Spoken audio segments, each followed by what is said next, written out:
What it is, y'all? It is your old boy Pilk, and I'm coming back at you today with more Damachi. Now, this is the video you guys are always wait for, and I think today's video might be a little on the brutal side. Let's talk about the before you summon situation here, because the Xenos Valentine, first of all, wasn't quite what I think a lot of us had hoped for. We talked about this a little bit on stream, a little bit in the comments section, and I personally was hoping for a lot of new Xenos units. I think there's a great well of Xenos units, especially some of the characters they introduced in some of the mid-anime episodes in game, that frankly they could have exploited and taken advantage of that we're just not getting. And I get that they're going to start adding more of these episodes and stuff later on. We'll probably start getting more of those units. This is a great opportunity to, as we're leading into the anniversary, as we're leading into the new collabs, the collab reruns that a lot of people probably weren't here for, as we're attracting new players, this is a great opportunity to allow people to farm a little bit more CP. And I really feel like the devs really missed the mark on this. Like, legitimately. I don't say that very often. I love this game to pieces. But when I've got to be honest here, I feel like this is a huge, huge, huge missed mark. Not just because the units are a little, okay, just that's it, they're okay at best, but also because not giving us those CP rewards, not giving us all of that, really just, it's not really a Xenos Valentine. It's just kind of a generic Valentine event.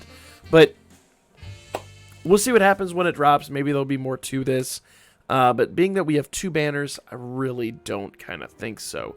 Now, I'm going to start off with what I think is arguably the better of the two banners, and that is the Haruhi Man Chloe banner. Now, I call it the Haruhi Man Chloe banner because Lily's just kind of there. So let's talk about these units, talk about what they do, and whether or not you actually want to summon on this banner. And we're going to kick this off with Lily. Now, we talked a little bit about this yesterday, but I'm going to talk more in depth about each one of these units. As you guys know, when I do this, I tend to go pretty in depth on each unit, and I'm not always right. I'll be the first to admit that, but I feel pretty strongly this time we kind of know where we're standing. Now, if you do disagree with me, definitely put it in the comments section down below. I haven't always been 100% on point, but this is an opinion piece, and for me, I think almost all these units are straight up a hard pass, but we'll make the decision here. First of all, Lily is got really high HP, not quite the 4K mark. I know I like to point out that 4K mark, but you know, I think 3,800 is that right mark, and it's just below that, so it's very respectable. Triple S strength stat, very good. MP's okay. Agility is very good, very modern agility stat.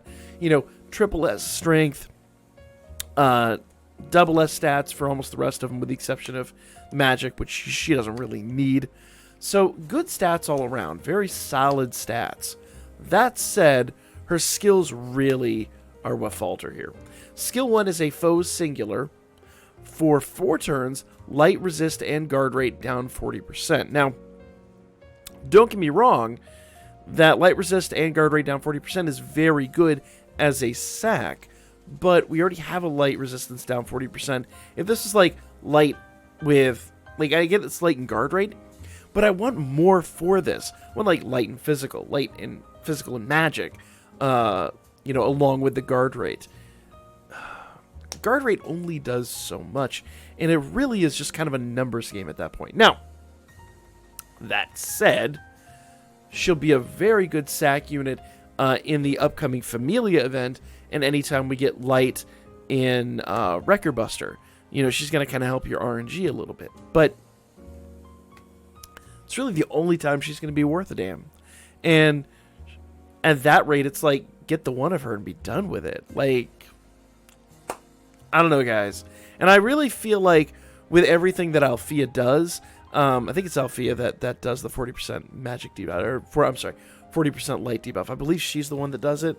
So with everything that's there, we kind of already have the best parts of this unit. You know? So she does 40% light, and guard reduction. Gain 3 additional actions, foe singular low light physical attack. Then she does a foe singular mid light physical attack with temporary strength boost for 4 turns, strength and light damage plus 60%. That's a good buff. That's a respectable buff. And then skill 3 is a super light physical attack for every strength and light damage buff on self. Skill damage plus 30%. Now, I did criticize this a little bit in yesterday's video, and I will kind of go back on this and say that because that is for every strength and light damage buff, remember that's 30% per each one of those, that's a total of 120%. Because remember, you're going to buff strength on both sides, you're going to buff light damage, I say on both sides, on the adventure and the assist side, you're going to buff light damage on the adventure and the assist side with a good assist on her, or even in the mix. That's going to be a big hit. That hit is going to hurt. It's going to hit very well. It's going to do a lot of damage. Plus the strength and light damage 60% is going to be substantial. You pair her with like OG Haruhime and light Haruhime, and she's going to hit like a truck. Now, the downside is you do have to kind of have that combination, but she's going to hit really well in that one rare circumstance. My problem is, I really feel like the light magic team just blows her out of the water. So I just don't feel like she's going to be all that great. Now, SA. It gets even more questionable here. Foe singular ultra light physical attack with temporary strength boost for 5 turns. SA gauge charge 100%. You're never going to use that. You're never going to use that. That is going to be such a rare skill. She doesn't even, like, she hits okay, but she doesn't get, like, any percentage boosts there or any of that. It's a wasted skill. Like, SA gauge charge after you've done an SA is so incredibly pointless. I mean, I won't say completely pointless, but I mean, just, like, practically. It's not a good skill. There's just no reason to max limit break this unit. She's going to be irrelevant in a matter of months. I say a solid skip. Her passives are Dark Resistance plus 35%, of course, because she's light. Counters are light elemental damage. Counter damage is 50%, Strength, Agility, and Dex 30%, 10% MP regen per turn, which is really nice. And she at least is a Phantasma killer, which we actually have, I believe Light Haruhime is also Phantasma. I think that's the one's Phantasma. So a good pairing there, with the exception that that unit is magic and she's physical. And that unit buffs 80% light, where she already has a 60%. My opinion, skip. I see where she could be really good for Wrecker Buster. She'll be awesome for the upcoming Familia Rush. I'm going to tell you right now, there are other units that are out there that are going to be just as good, if not better. The only downside is I feel like the Familia Rush is going to be catered to physical units. And the magic units are so substantial, you'll probably just be able to overcome any kind of magic resistance buff. Unless they're like the magic resistance on Familia. I said Familia Royale. Unless the magic resistance is like 50%, it's going to be easily just obtainable. And I don't really feel like at this juncture where we have so much incoming, so much that's going to be happening later on in the game, I don't personally feel like it's a wise idea to blow all your iris on a unit that's kind of here for one event and then irrelevant. At least that's my opinion. If you disagree, definitely put it in the comments. I can see the argument for where she's going to be really awesome with that skill 3. Skill 3 is going to be awesome, don't get me wrong. But a triple buff to get there, a questionable debuff, and only a 60% buff, not enough to make me want to summon. Sorry guys, I expect a little more. Especially from that abysmal essay. I feel like that essay is really dumb. Personally, my opinion. Let me know if you guys differentiate. I'm sure she's going to hit well, but how long is she going to be relevant? That's the ultimate question. And that's the one that I think is just... I don't think she's going to be relevant long at all. Chloe is the exception to the rule in all of these banners. Chloe, I think, is fantastic. Let me explain why. First of all, look at those skills. She is a magic unit, so you do want to kind of go at the HP. Magic units always tend to be a little bit more squishy than physical units, which makes a lot of sense, honestly. But, so you're going to be a little more defensive with these units just in general. She got a higher MP. She almost got 400 MP. Remember, that's at full max, though, break and max ascend. And a triple S magic stat with a okay agility stat. She's not going to be winning any races in the modern iteration of this game, but a double S agility stat is good. So, good, I would almost say great stats for a magic unit, great stats. So, we're already off to a good start. But, to be fair, the last unit, Lily, had great stats too. But the skills are what make the big difference here. Chloe, skill 1, foes, plural, slow. Remove strength, agility, and magic resistance buffs, except it says skills. So in other words, any strength, magic, or agility buff on your opponent is gone. Gain 3 additional actions, foes, plural, low thunder magic attack. So she's going to basically at that point start doing multiple attacks. Skill 2 is a foes, plural, fast high thunder magic attack with ultra critical rate for 2 turns.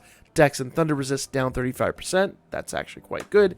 Self thunder damage plus 90%. Now here's the real downside to Chloe. She needs a strength buff. We have enough units in the game that do strength buffs, but she's going to need one to produce the kind of damage you're going to want to see. Just straightforward. She's going to need that big buff. But you could plan for that. I mean, Haruhime has been a thing.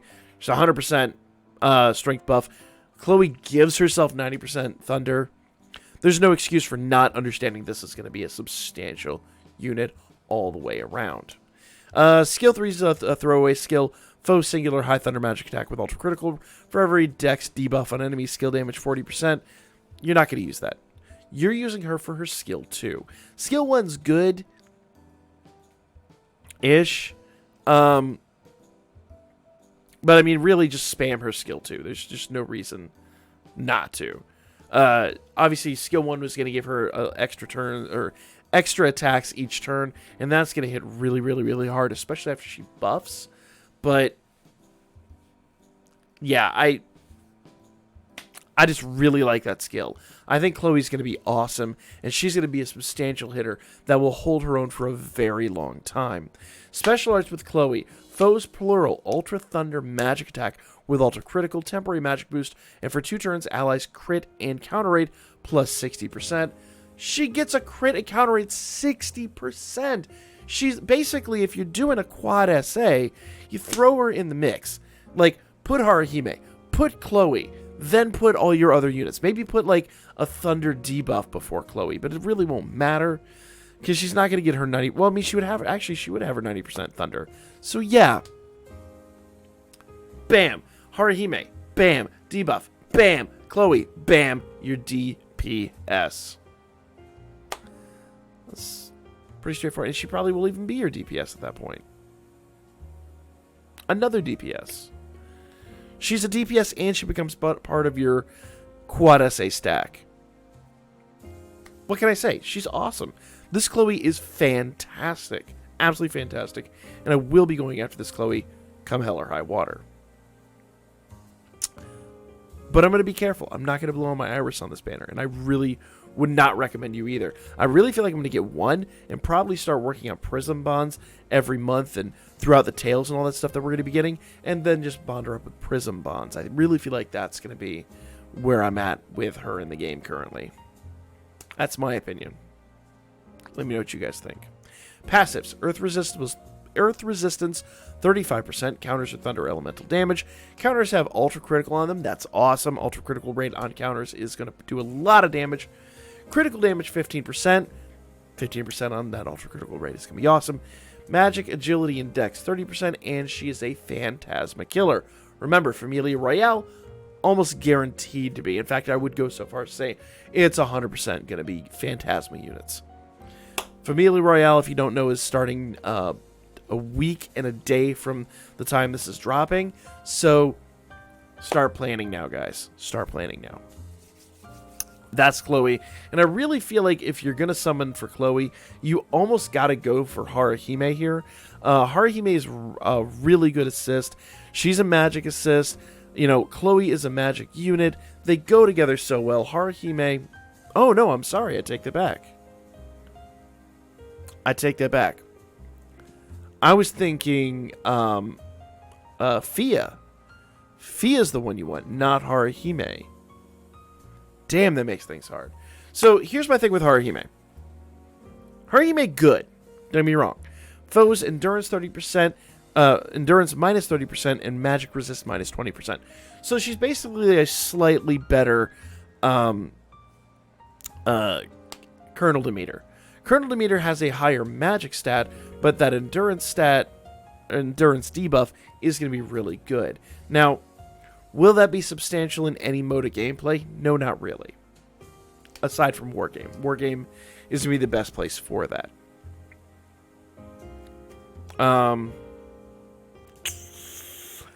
If you don't have Colonel Demeter, this would be a great time. If you've been building your magic teams, you don't have Colonel Demeter, this is going to be a great time to get an assist. That's going to work really well for this. I was thinking that of the Fia assist, but I forgot that I got the two mixed up, so my apologies on that. But if you don't have Colonel Demeter, you definitely want to get Haruhime. I'm going to say that. If you have Colonel Demeter, I'm going to say save Iris. I don't think the endurance stat is going to change too much in the long run of the game. There are other units that do endurance debuffing, not to the same degree, but you can work them into your Wargame build. And how many people really debuff in Wargame? I mean, I guess you probably should more than buff, honestly. It's a little more effective. But yeah, that's... If you have Colonel Demeter, skip. If you don't have Colonel Demeter, consider. But also remember, we've got collabs. We've got collab reruns, most likely. We've got anniversary coming up in June. I know it's still a ways off, but you want to save some Iris for that. I just don't. I feel like with Colonel Demeter out there, there's not enough in Haruhime to make me just fall in love with her. Especially considering Colonel Demeter's magic stat is higher. I don't know. You guys let me know. I know technically Haruhime is better than Colonel Demeter in every way. But is it substantial enough to make me go, yes, I'm going to blow Iris and go crazy on this? No, not really. So I'll talk real quick. I kind of go in reverse order. So the other banner dropping is this banner right here. And I'm going to talk about Fia because I feel like if you're going to go after Chloe like I am, you almost need Fia. Fear is what they call her in the game, but Fia is what they called her in the light novels. Sorry, I'm becoming that light novel snob. I read the light novels first. I'm like, it's Fia. It's clearly Fia. So this unit is pretty good. HP leaves a little bit to be desired. MP's okay. The only downside is the stats on her. Not so hot. This is a sack unit. The magic stat and the physical stat both suck. Her agility stat's really good, but you're going to use her on a sack unit. Basically, use her on someone like, I don't know, Line, when you do the buffing and then get out of there. Because you're not going to really care about the amount of damage she's going to add to your unit. You're not really going to care about that HP. No stat in here is high enough, with the exception of agility, to make you go, oh my god, I need this unit on my team. That said, her skill is totally worthwhile. Foes, plural, thunder resist down 20%. Allies, AoE, and single target resist up 15%. That's going to work in so many situations. So many situations. Especially once we start getting more buffs on that Thunder team. We got some good Thunder units a couple months ago. We're getting more Thunder units now. I feel like Fia is going to be a unit that is going to stay relevant for a very long time, at least until the 20% meta has been once again usurped. Fia, a great assist. With the exception that you're never going to tie her to the actual units you're fighting, you're going to use her as a sack. Just my opinion piece. Alright. Let's talk about the rest of the banner, and let's go ahead and talk about Weiner since she's right here. Interesting unit. I'll be getting one of her just for the collection, But if I'm honest, she's not the biggest catch. HP's really good. MP's really good. Strength and magic. I hate when they do this with characters. I hate when they do. Because you can immediately look at that and go, okay, this is a support. Why am I bothering? Like, support units can be great. And notice her agility is off the damn chain. I want to say that's the highest agility we have, but I could be wrong. It's up there, though. Okay? So, immediately out of the gate, you already know that this is a support unit. This is not a unit you're going to use to attack. Skill 1. Foes, plural, for 3 turns. Strength, magic, and dex down 35%. That's quite nice. Good debuff. Self, magic, agility, and light damage plus 50%. So she's going to give herself a good amount of damage out of all that. Gain 3 additional actions. Foes, plural, low light, magic attack. She got a good buff. Got a great debuff and a good buff. Now, skill 2. Foes, plural, fast, mid, light magic attack with ultra and counter rate. Removes all physical and magic resistance buffs except assist skills. So, all physical and magic resistance buffs. How often do you come up with a foe that does that? Honestly. It's going to be good for Wargame. But not much beyond that, honestly. I think we got other units that do this too. Allies. Removes all physical and magic resistance debuffs. So she's basically like this really awesome support that comes out of the gate with turn 2 very quickly, removes like all of these nuisance debuffs and buffs that are going to let you do a lot more damage. So if you're a Wargame main, you probably are looking at her going, oh no, she's great. I mean, and I see it. I see the argument. I would say for the average player who isn't trying to make hero rank, don't worry about her. So when I'm talking about, you know, should you summon, should you not summon, whales and people that are already going crazy, they're going to summon for her. She's adorable, first of all. Everybody wants this card art because she's just adorable. Must protect and all that, but just, she's so cute. I don't know what to tell you. Like, this is probably one of the best card arts in the game just from a squishability factor. Like, you know what I mean? But that said, unless you're like a war game whale, you're not probably going to care about this. So my free-to-play players, you're the ones I'm talking to when I say, should you summon, should you not summon? I don't think you should summon for this unit. Now, I got all kinds of heat for saying don't summon for Osvi. But once again, as great as Osvi is, if you're like Jester 2, Jester 3 going into the hero ranks, you do not need any of these units to get to King 1. You could build a fantastic team with some even aged units at this point. Anniversary, I use anniversary units, and in fact, it was almost all anniversary units, and got to Jester, almost to Jester 2, in fact. So it's like, you can do it without these units. So for the average player, skip. Now, if you're a Wargames whale, I could see the argument, but the average player, skip. Like, maybe go in for the, you know, just so you know, duh, that's so cute. But then, you know, be done with it. Skill 3, foe singular, super light magic attack with ultra on guard rate, temporary magic boost. You don't even get a percentage boost. It's garbage.